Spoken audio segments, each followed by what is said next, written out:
अस्सलाम वालेकुम। आज हम बात करेंगे शिद्दत के 23rd एपिसोड के बारे में।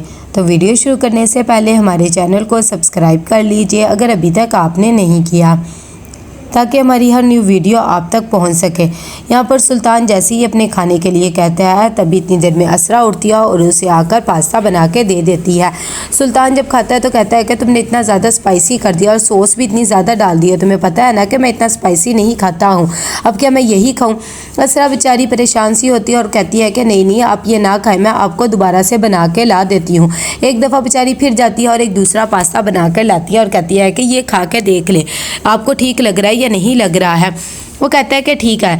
असरा की सुबह आँख ही नहीं खुलती है क्योंकि रात को बहुत लेट से सोती है। जब सुबह उठती है तो देखती है कि सुल्तान तैयार हो जाता है। वो उसे आकर पूछती है कि मैं नाश्ता बना दूँ। सुल्तान कहता है कि कोई ज़रूरत नहीं है, मेरे ऑफिस का टाइम हो गया, वैसे भी एक रात तुम्हें जगा के क्या रख लिया है, तुम आज तो सुबह मिजाज ही नहीं मिले। असरा बेचारी पीछे पीछे जाती है और उससे माफ़ी मांगती है और उसे कहती है कि मेरे से गलती हो गई।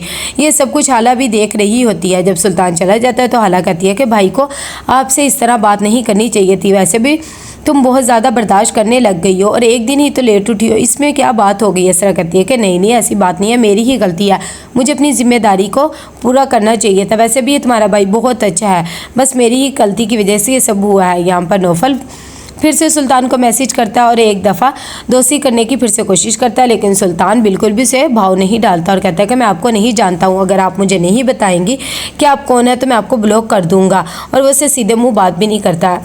यहाँ पर असरा बहुत ज़्यादा परेशान होती है। वो सुल्तान को कहती है कि बस अब गुस्सा जाने भी दो, जो बात हुई है उसे ख़त्म करो। सुल्तान कहता है कि तुम्हारे लिए ये सब कुछ आसान होगा, अब अगर तुमने मुझे मैसेज किया तो मैं तुम्हारा नंबर ब्लॉक कर दूंगा। जैसे ही वो उसका वॉइस मैसेज जैसा सुनती है तो उसे बहुत ज़्यादा दुख होता है। ये वॉइस मैसेज हाला भी सुन लेती है, उसे यकीन ही नहीं आता कि उसका भाई इस तरह से असरा को डरा के रखता है।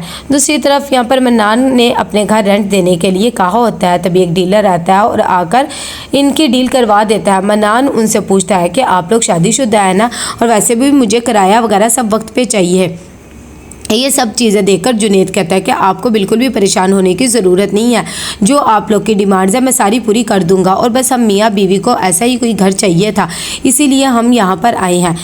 इतनी देर में फ़ोन करता है सुल्तान, क्योंकि असरा ने उसके लिए खाना भेज जाता है। वो कहता है कि ये सब फॉर्मेलिटियाँ करने की क्या ज़रूरत है, और अपने पैसे की धौंस मुझे दिखा रही हो कि तुमने मेरे लिए खाना भेज दिया है। असरा कहती है कि नहीं ऐसी बात तो नहीं है, बस मैंने तो वैसे ही ये सब कुछ किया है कि आप भूखे ना रहें। लेकिन वो फिर भी गुस्से से फ़ोन काट देता है। हाला बेचारी को बिल्कुल भी अच्छा नहीं लगता और कहती है कि भाई तुमसे किस तरह बात करते हैं, मुझे तो तुम्हारी समझ नहीं आती, तुम इतना सब कुछ बर्दाश्त ही क्यों करती हो।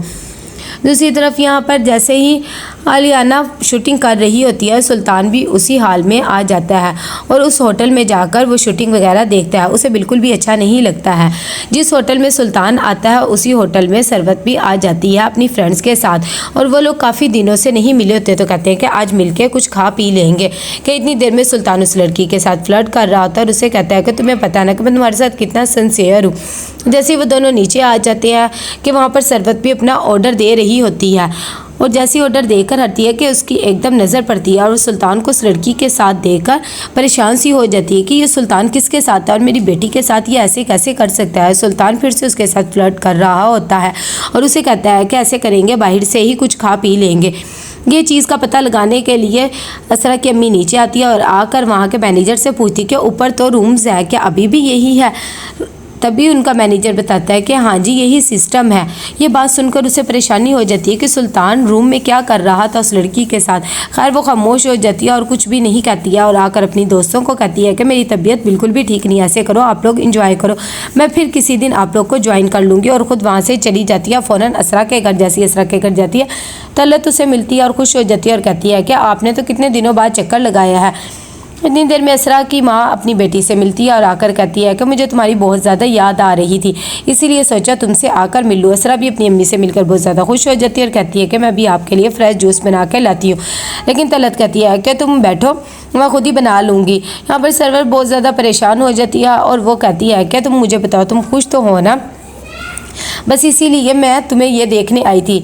असरा कहती है कि अम्मी मैं बहुत ज़्यादा खुश हूँ, बिल्कुल भी परेशान नहीं हूँ। आपको ऐसा क्यों लगता है कि मैं परेशान हूँ? अभी वो बातें कर ही रहती है कि हाला आ जाती है, वो भी असरा के साथ बहुत फ्रेंकली बिहेवियर करती है और चीज़ें दिखा रही होती है कि मैंने ये चीज़ें मंगवाई है। असरा को इतना कुछ देखकर उसकी माँ दिल में सोचती है कि मैं अपनी बेटी का ये भरम भरा रहने देती हूँ, मैं अभी सुल्तान की असलियत इसे नहीं बताती, अगर मैंने बता दी तो ये बिल्कुल ही टूट जाएगी। तो कैसा लगा आपको एपिसोड? लाइक में शेयर करके लाजिम बताइएगा। अल्लाह हाफिज़।